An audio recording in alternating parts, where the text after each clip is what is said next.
사도 바울은 지난주에 데살로니가에서 세상을 뒤집어 놓으며 복음을 전했다, 말씀 다 기억하시죠? 이정진 목사님 말씀 통하여 한번 보았는데요. 세상을 뒤집어 놓으며 복음을 전했던 사도 바울이요, 불량한 이들과 함께 했던 유대인들 때문에, 그들이 사도 바울의 선교를 계속 방해했기 때문에 그곳을 떠날 수밖에 없었습니다. 그래서 그 다음으로 갔던 곳이 베레아라는 곳입니다. 이곳 사람들은요, 너그럽게 사도 바울의 이야기를 들어주었지만 이곳까지도 그 불량한 유대인들 무리가 몰려옵니다. 그래서 신라와 디모데는 내버려 두고 사도 바울만 그곳을 빠져나올 수밖에 없었습니다.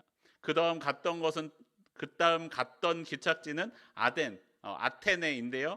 그곳에는 우상 숭배하는 철학자들, 에피쿠로스 학파와 스토아 철학자들이 토론하는 토론장이었습니다. 그곳에서 사도 바울도 서서 토론합니다. 여러분, 사도 바울의 주특기 아니겠습니까? 가서 이제 사람들과 말싸움을 하는데 다 이기는 거예요. 다 사도 바울의 이야기를 듣고 더 이상 변명하지 못하고 고개를 끄덕이거나 아니면 사도 바울을 조롱하면서 그 자리를 떠나고는 합니다. 어떤 이들은 사도 바울의 귀를 기울이기도 하죠. 성경은 말씀하기를 몇몇 열매도 있었다라고 말씀하기는 합니다. 오늘 본문은요, 그 아테네로부터 떠나 고린도라는 지역에 도착했을 때의 말씀입니다. 여러분, 이 당시에 사도 바울의 상태는요, 무척이나 지쳐 있었어요. 앞서 이야기들 들으셨잖아요. 불량한 유대인들에게 쫓겨서 위협을 받기도 하고 도망해야 했어요. 그러니까 얼마나 지쳤겠어요. 게다가 그렇게 도망하면서 복음을 전했는데 암만 힘들어도, 우리 그렇잖아요. 애썼는데 열매가 맺히면은 기쁘고 감사하고 내 수고가 빛을 발하는구나 할 텐데, 애쓰고 힘쓰는데 고생을 했는데 그에 합당한 열매가 마땅히 보이지 않는 거예요. 그 지역들에서 교회도 세워지지 않는 거예요. 여러분, 근데 생각해 보세요. 이쪽 지역이요, 사도 바울이 그래 내가 그쪽에 가서 꼭 복음을 전해야지 해서 갔던 곳이 아니라는 거예요. 하나님께서 환상을 보여주셔서 이쪽으로 가라 해서 온 곳이잖아요. 하나님이 인도하신 곳이라면 내가 조금만 수고해도 하나님이 이만큼 열매를 주셔야지 합당할 것이라고 생각하지 않으십니까? 그런데 그렇지 않았다는 거예요. 마주하는 현실은 도망해야만 했고요, 마주하는 현실은 쫓겨다녀야만 했어요. 그러니 얼마나 마음이 지쳤겠습니까? 여러분, 그렇게 지쳤을 때 옆에 나를 위로해줄 누군가 한 사람이 있었다면 괜찮았을지도 몰라요. 그런데 쫓겨다니다 보니까요, 함께 하던 신라와 디모데는 저쪽에 있고 나만 홀로 남아있다는 거예요. 그들은 아직 데살로니가에서 바울이 도망하는 것을 쫓아서 오지도 못하고 있었다는 거예요. 그런 사도 바울이요, 무슨 일을 하고 있느냐? 천막 만드는 일을 하고 있었다라고 말씀합니다.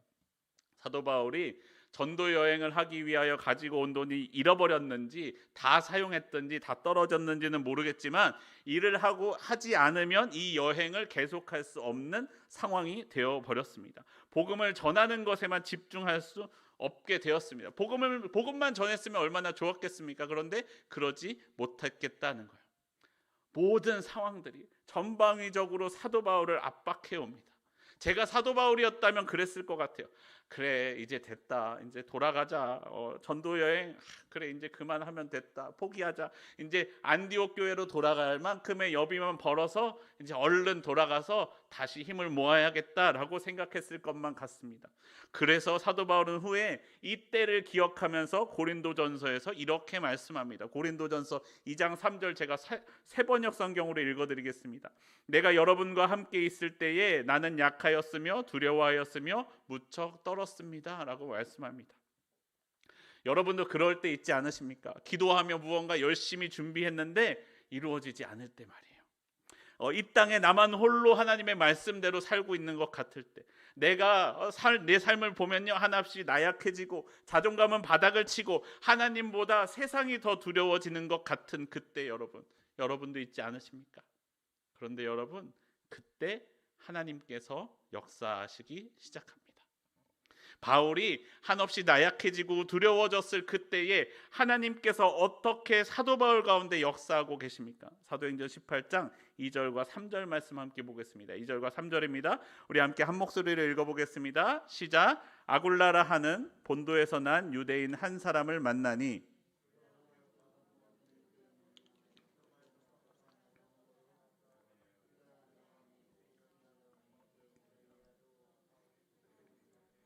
생업이 같으므로 함께 살며 일을 하니 그 생업은 천막을 만드는 것이더라. 말씀드린 것처럼요, 사도 바울은 이제 전도 여행을 계속할 비용이 다 떨어진 것으로 보입니다.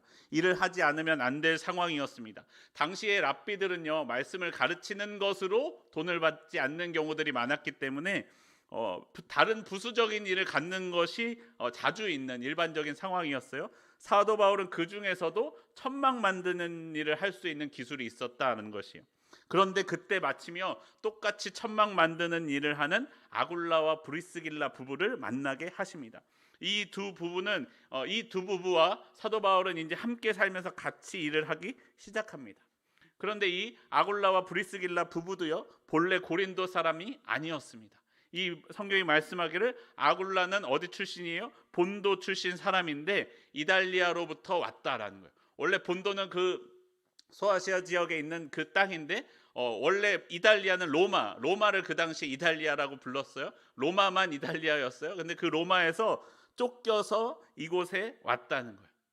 여러분, 그때의 글라우디오라는 로마 황제가 로마 안에서 자꾸 유대인들이 문제를 일으키니까 유대인들 니네 다 나가라고 해서 쫓아냈던, 모든 유대인들을 로마에서 쫓아냈었던 그때 있었던 일이다라는 것입니다.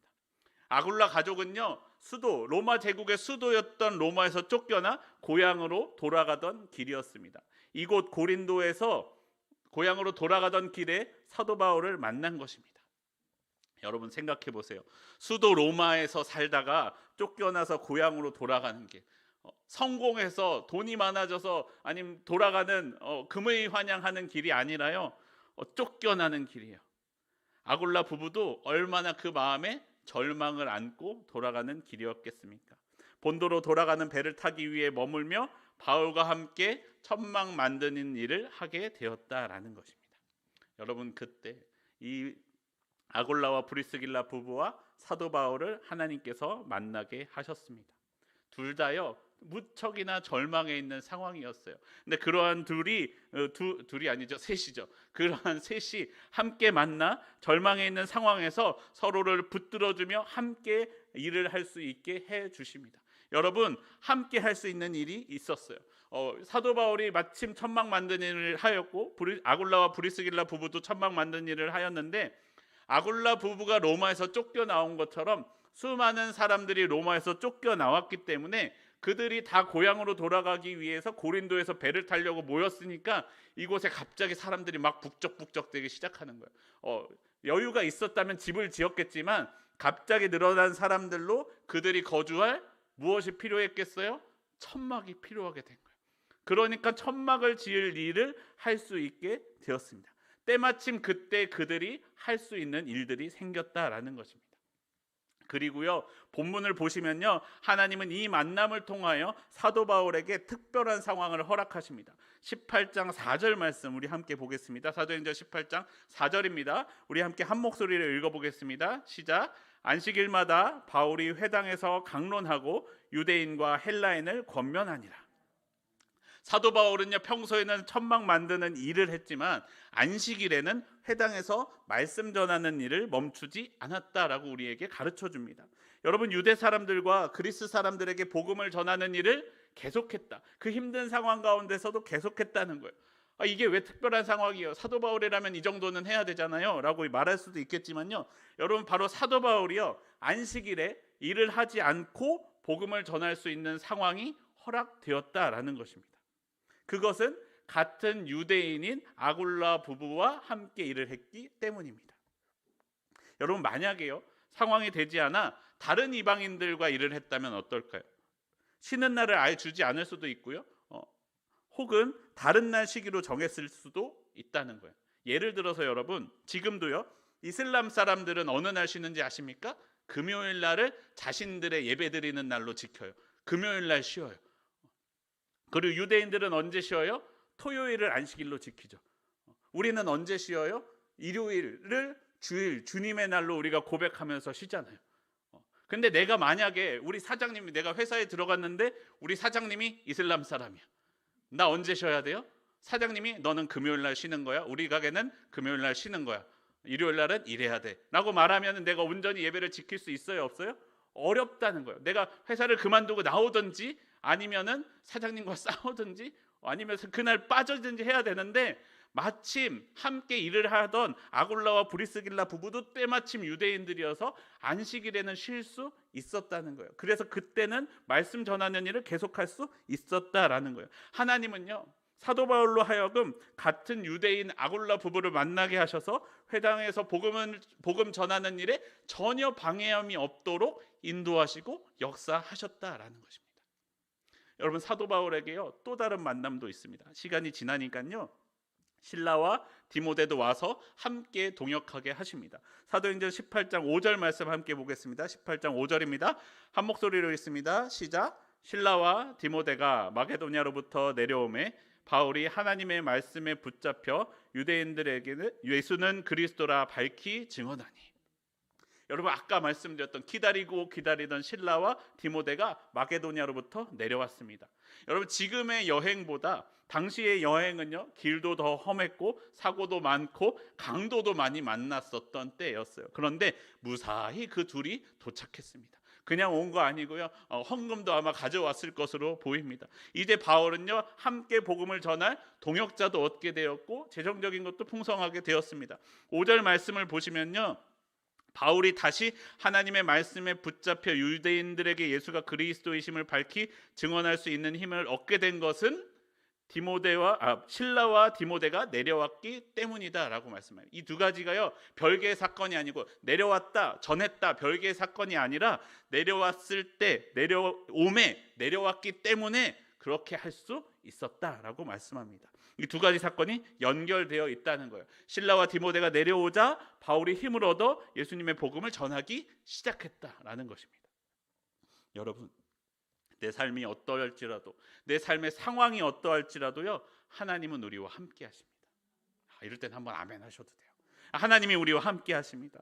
우리가 하나님의 함께 하심을 믿으면서요 그 길을 걸어가는 것을 멈추지 않을 때 하나님께서 함께 할 하나님의 사람들을 붙여주신다는 거예요. 하나님께서 이 상황 때문에 길을 결정하는 것이 아니라 하나님 때문에 내가 길을 결정할 때, 하나님 때문에 내 삶의 방향을 결정할 때 하나님께서는 우리의 길을 도우시며 함께 하십니다. 바울에게 아굴라와 브리스길라 부부를 붙여주시고 실라와 디모데를 붙여주신 것처럼 우리와 함께하며 함께할 사람들을 붙여주신다라는 것입니다. 그리고 또 하나님은 사도 바울에게 거듭 반복해서 말씀하십니다. 사도행전 18장 9절과 10절에 이렇게 말씀하고 있죠. 밤에 주께서 환상 가운데 바울에게 말씀하시되 두려워하지 말며 침묵하지 말고 말하라. 내가 너와 함께 있음에 어떤 사람도 너를 대적하여 해롭게 할 자가 없을 것이니 이는 이 성 중에 내 백성이 많음이라 하시더라. 여러분, 바울이 담대하게 복음을 전하는 것 같아 보였지만요 남들이 보기엔 쟤는 참 담대하게 복음을 전해 라고 하는 것 같아 보였지만요 여전히 바울의 마음속에도요 두렵고 떨리는 마음이 없지 않았다는 거예요. 있었다라는 거예요. 하나님은 그런 사도 바울에게 다시 말씀하십니다. 두려워하지 말아라. 침묵하지 말고 말해라. 내가 너와 함께 있음에. 하나님께서 너와 함께 있음에 하나님이 하나님의 길을 걷는 사도 바울과 함께 하신다고 말씀하십니다. 그리고 사도 바울만 혼자 그 길을 걷는 것이 아니라요 많은 하나님의 사람들이 이 성 가운데 있다라고 말씀하십니다. 이 성에 듣고 변화될 사람들이 많이 있다라고 우리에게 말씀하고 있습니다. 여러분, 사도 바울은 하나님과 그리고 하나님께서 보내주신 사람들과 함께함으로써요 힘을 얻어 그 길을 갈 수 있었다라는 것입니다. 여러분, 우린 구약 성경에서도 이와 비슷한 말씀을 찾을 수가 있습니다. 바로 선지자 엘리야에게 하셨던 말씀이죠. 엘리야에게도 이렇게 말씀하십니다. 여러분, 열왕기상 18장을 보시면요 바알의 선지자 450명과 아세라의 선지자 400명과 바알의 선지자 450명 그리고 아세라 선지자 400명을 갈멜산에서 엘리야가 대적합니다. 그들이 그 850명 되는 사람들이 아무리 기도해도 내리지 않던 불이 엘리야가 하나님께 기도하자 하나님께서 불을 내려주셨습니다. 모든 백성에게 하나님만이 참 하나님이시다라는 것을 보여주었습니다. 그리고 그 자리에서 이방 선지자들을 모두 죽였습니다. 그러면 이제 어떻게 돼야 돼요? 이제 하나님을 예배하면 엘리야가 높여져야 될 것만 같은데 그 다음 19장을 보시면요 엘리야는 다시 이세벨에게 쫓기는 신세가 됩니다. 로뎀나무 아래에 앉아서 자기가 죽기를 구하는 신세가 되었다는 거예요. 하나님은 그런 엘리야를 찾아가셨습니다. 천사를 보내어 떡과 물을 먹게 하십니다. 그리고 그를 붙잡아 다시 일으키십니다. 그리고 하나님이 그에게 다음 비전을 말씀해 주시면서 그리고 말씀하십니다. 열왕기상 19장 18절 말씀에 이렇게 말씀합니다. 그러나 내가 이스라엘 가운데 7천 명을 남기리니 다 바알에게 무릎 꿇지 아니하고 다 바알에게 입맞추지 아니한 자니라. 여러분, 자기와 함께하는 사람, 똑같이 하나님을 예배하는 사람, 똑같이 하나님의 길을 걷는 사람이 7천 명이나 더 있더라라는 것을 하나님께서 말씀해 주셨어요. 너와 함께할 사람들 내가 내가 붙여줄 거야, 함께하게 할 거야 라고 말씀하십니다. 그래서 엘리야는 다시 힘을 얻고 하나님의 일을 계속할 수 있었다라는 것입니다. 여러분 기억하십시오. 하나님은 우리를 홀로 두시지 않습니다. 하나님께서 우리와 함께 하십니다. 그리고 하나님을 함께 바라보는 하나님의 사람들을 우리에게 붙여주십니다. 상황은요 우리를 어렵게 할지라도 하나님은 우리를 어렵게 하는 그 상황 너머에 새로운 길을 준비하고 계십니다. 마침 아굴라 부부를 만나게 하셨고요, 마침 그들은 같은 일을 하고 있었고, 마침 천막에 필요한 상황이 되었고, 마침 그들이 이 모든 것을 준비된 상황들을 만났기 때문에 하나님의 일을 계속할 수 있었다라는 것을 기억해야 됩니다. 우리가 상황에 눈을 두지 아니하고 눈을 들어 함께 하시며 역사하시는 하나님을 바라보십시오. 그리고 그 옆에 있는 이들과 함께 서로를 붙들어주며 힘을 북돋아 주십시오. 그 자리 가운데 하나님이 함께 하십니다. 이렇게 하나님과 함께 했던 사도 바울은요 이제 자신의 사역 방향을 보다 확고하게 다지게 됩니다. 앞선 베레아와 아덴에서 경험했던 사도 바울의 실패는요 내가 무엇을 해야 될지 무엇을 하지 말아야 될지를 바른 방향을 잡는 과정이 되었다라는 것입니다. 이 베레아와 아덴에서의 사역이요 사도 바울 개인에게 본다면 실패라고 말할 수 있을지 몰라도요 하나님은 실패하지 않으십니다. 네, 좋은 것 같아요. 하나님은 실패하지 않으십니다. 이후에요 고린도 교회에 보낸 사도 바울의 편지를 통하여 우리가 알 수 있습니다. 고린도전서 2장 1절과 2절에서 우리에게 이렇게 말씀합니다. 형제들아 내가 너희에게 나아가 하나님의 증거를 전할 때에 말과 지혜의 아름다운 것으로 아니하였나니 내가 너희 중에서 예수 그리스도와 그가 십자가에 못 박히신 것 외에는 아무것도 알지 아니하기로 작정하였음이라 라고 말씀합니다. 물론 이전에도 사도 바울이요 예수님을 전하지 않은 것이 아니었죠. 예수님 전했죠. 십자가 전했죠. 그런데 이제는 어떻게 말하느냐, 예수님과 십자가 외에는 아무것도 모르는 것처럼 전하겠다. 그것만 전하겠다라고 말씀합니다. 앞서서 아덴에서 화려한 사람들의 말로써 다른 사람들을 설득하려고 해도 그 말로는 사람의 변화가 일어나지 않는 것을 경험했기 때문에 그래 이게 아니라는 것을 알게 되었다는 거예요. 오직 예수님과 예수님의 십자가 그 복음만이 역사하는 능력이 있음을 다시 깨닫게 되었다라는 것을 말씀합니다. 그 복음의 본질을 회복함으로써 사도 바울은 새 힘을 얻어서 그 일을 계속할 수 있게 됩니다.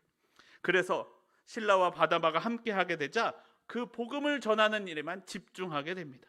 유대인들에게 예수는 그리스도이심을 밝히 증언하게 됩니다. 여러분 그러면 어떻게 돼요? 유대인들이 다 믿고 변화합니까? 아니더라는 거예요. 안 들어요. 그런데 이 유대인들이 안 듣는다고 사도 바울이 흔들립니까? 아니요. 이제는 흔들리지 않아요. 다시 한번 그 바울이 자신에게 주어진 사명을 깨닫게 됩니다. 그것은 무엇입니까? 하나님께서 바울을 세우신 목적은 무엇입니까? 이방인의 사도.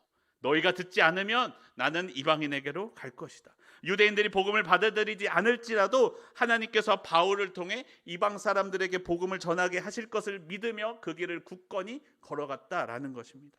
여러분 이제는 사도 바울은 사람들의 반응에 휘둘리지 않아요. 사도 바울의 삶의 기준은 세상 사람들의 것들과는 달랐다라는 거예요. 여러분 내가 생각하기에 이 길이 막히면 아무것도 되지 않을 것 같지만 하나님께서는 그 길을 막았을 때 다른 길을 열어 사도 바울이 다른 일을 할 수 있게 해주셨다는 거예요. 이 어려움을 통해 사도 바울의 삶의 방향이 오히려 명확해지고 확고해졌다는 것입니다.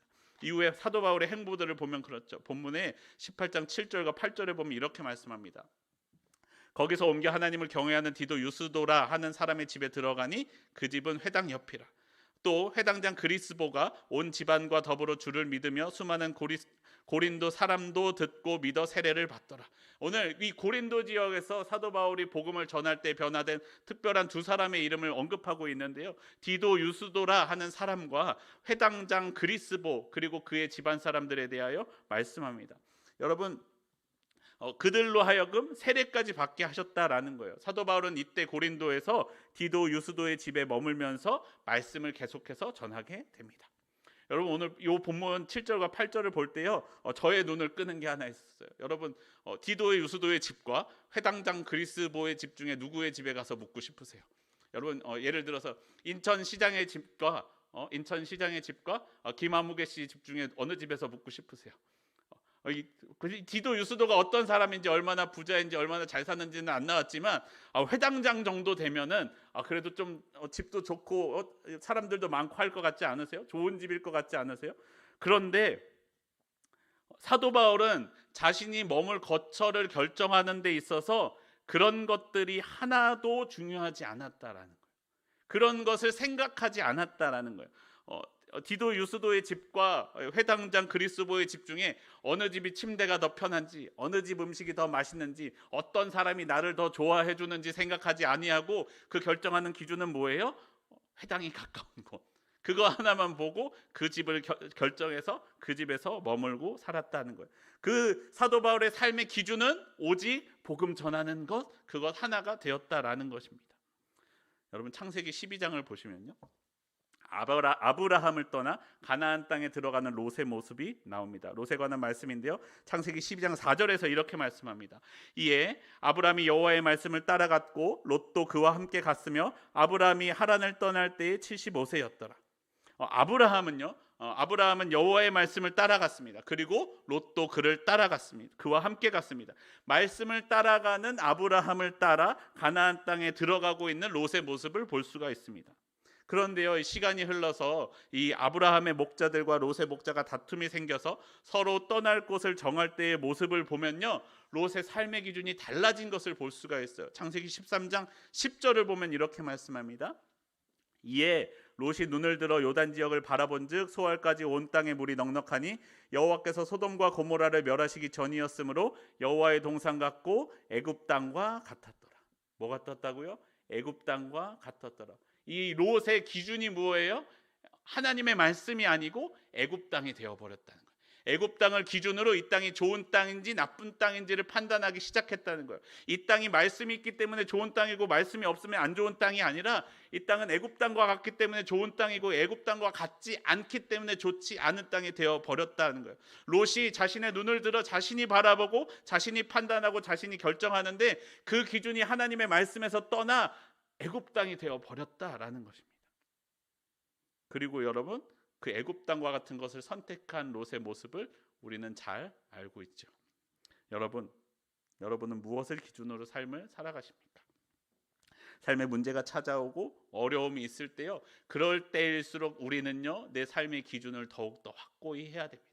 내가 무엇을 기준으로 결정할 것인가? 내가 무엇을 기준으로 선택할 것인가?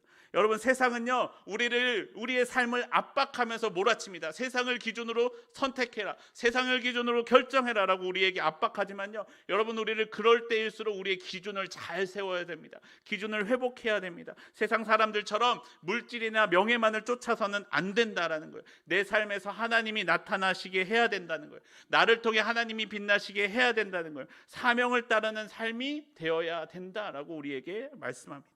하나님이 내게 주신 사명이 나타나는 삶, 그 삶이 나의 삶이 되어야 합니다. 내가 내 삶의 기준을 하나님 앞에 바로 세울 때 하나님은 우리에게 하나님의 힘을 다시 회복하게 해 주십니다. 결국 힘을 회복한 사도 바울은요, 전도 여행 중에 가장 많은 기간인 1년 6개월 동안 이곳 고린도에서 머물면서 하나님의 말씀을 가르쳤다라고 우리에게 말씀합니다. 사랑하는 성도 여러분, 우리가 지치고 힘들 때 하나님이 주시는 힘과 능력으로 일어서기를 바랍니다. 세상 사람들의 힘 아니고요, 세상의 능력 아니고 하나님이 주시는 힘과 능력으로 일어나기를 바랍니다. 우리와 함께 하시며 우리에게 붙여주시는 동역자들과 함께 그들의 손을 붙들고 일어서십시오. 일어서서 나를 향해 주신 하나님의 사명을 다시 한번 확인하시며 그 사명대로 끝까지 그 일을 지켜나가는 저와 여러분의 삶이 되기를 바랍니다. 하나님을 기준 삼아 나의 삶의 방향을 결정함으로써 나와 함께 하시는 주님의 손 붙들고 걸어가는 믿음의 길이 저와 여러분의 삶이 되기를 소원합니다.